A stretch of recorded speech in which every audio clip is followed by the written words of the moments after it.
권영철 선임 기자 어서 네. 오십시오. 오늘 Y뉴스에서 무슨 이야기를 좀 다뤄볼까요? 지금 KBS 고대영 사장, MBC 김장겸 사장의 퇴진을 요구하면서 두 방송사 노조가 파업에 들어간 지 오늘로 열흘째죠. 벌써 열흘이네요. 파업은 장기화될 조짐을 보이고 있고 TV와 라디오 방송 곳곳에서 지금 차질이 빚어지고 있습니다. 예.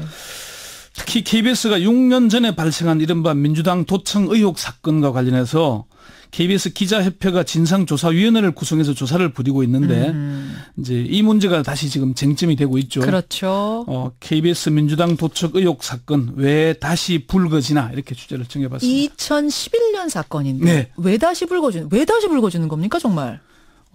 새로운 사실이 드러나고 있기 때문입니다.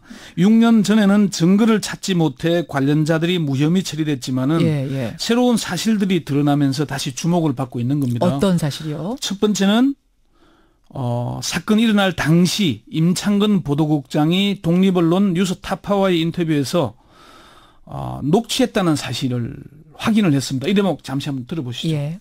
소위 야당에서 얘기하는 그런 도청은 아니다. 뭐 악의적인 방법을 쓰지는 않았다.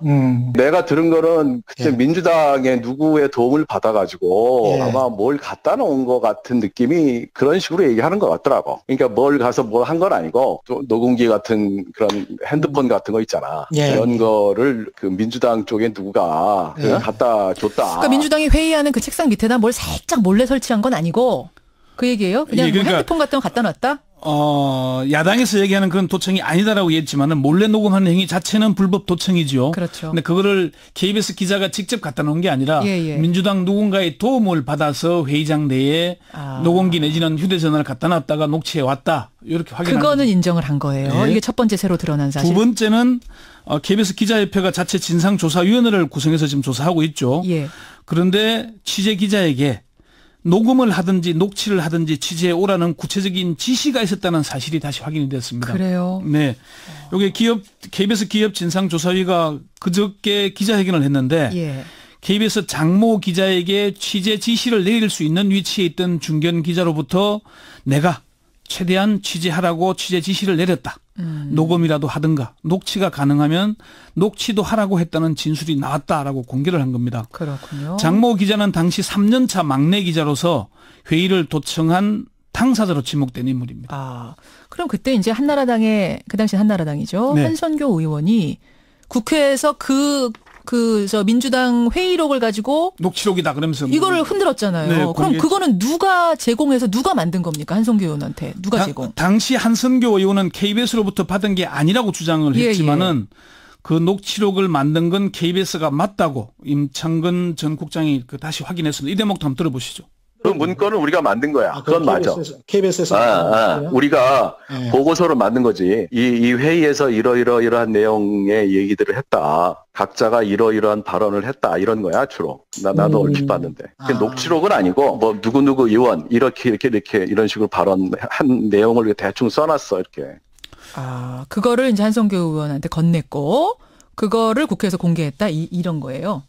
그런 얘기. 저는 오늘 지금 들으면서 이 임창건 뭐라 그러셨죠? 전 보도국장? 당시 보도국장. 이분이 왜 지금에 와가지고 이렇게 자기 고백처럼 다 얘기를 하는 겁니까? 지금도 뭐 KBS 계열사의 감사로 있는데요. 어쨌든 그 얘기는 확인을 못 했는데 뉴스타파의 취재 과정에서 이런 얘기를 했으니까 새로운 사실을 확인해 준 거잖아요. 2011년 당시 검찰 수사에서는 증거가 없다라고 무혐의 처분을 했는데 이 명백한 새로운 얘기를 하고 있는 것 아닙니까? 그러니까요. 그리고 조금 이제 김현정 앵커 얘기를 했다시피 KBS가 그 문건을 한나라당 한선교 의원에게 전달한 사실도 확인을 해줬어요. 지금 인정한 겁니다.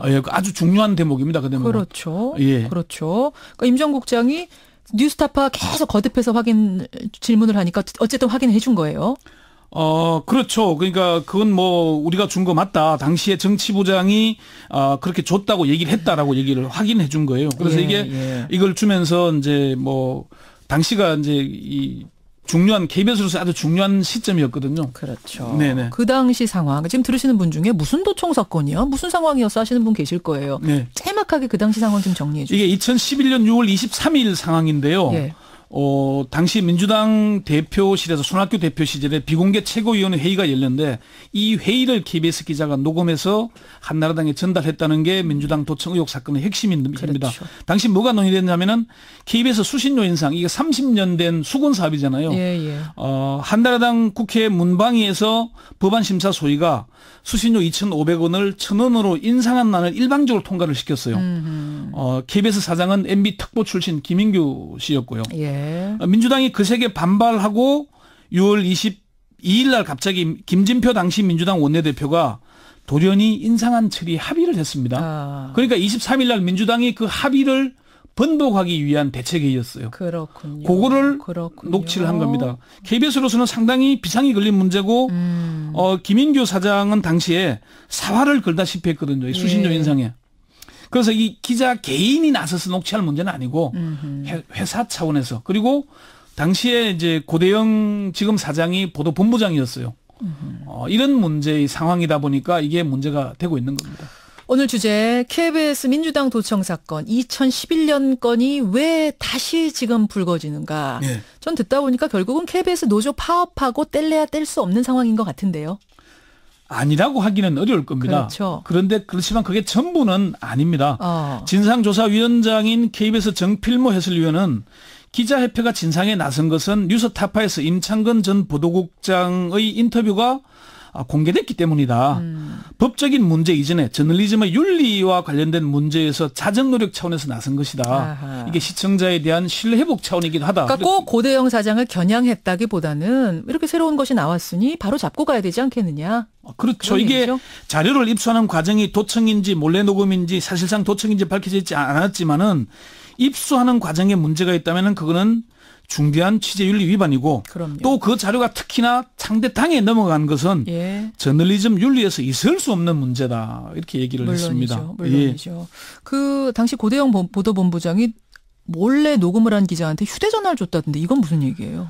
그러니까 이것도 상당히 참 중대한 문제입니다. 이 보도본부장 임원이 3년차 기자가 휴대전화를 잊어버렸다 그러니까 예. 불러서 선물로 줬다는 건데 이게 가장 결정적인 증거가 그 장모 기자의 노트북과 휴대전화에 담겨 있었잖아요. 그렇죠. 그런데 그걸 분실했다라면서 점검을 제출도 하지 않았고 확인하지 못했거든요. 수사 과정에서. 그런데 그거를 보도본부장이 새 단말기를 줬다는 것은 결국은 증거 인멸과 관련된 게 아닌가. 그런 의심을 살 수밖에 없는 겁니다. 지금 검찰이 수사를 재개했거든요. 예. 그래서 KBS 지금 노조 이 본부장이 고발인 조사를 받았고요. 이 결과는 좀 더 지켜봐야 될 것 같습니다. 그래요. 여기까지 오늘의 Y뉴스 권영철 선임 기자 수고하셨습니다. 네.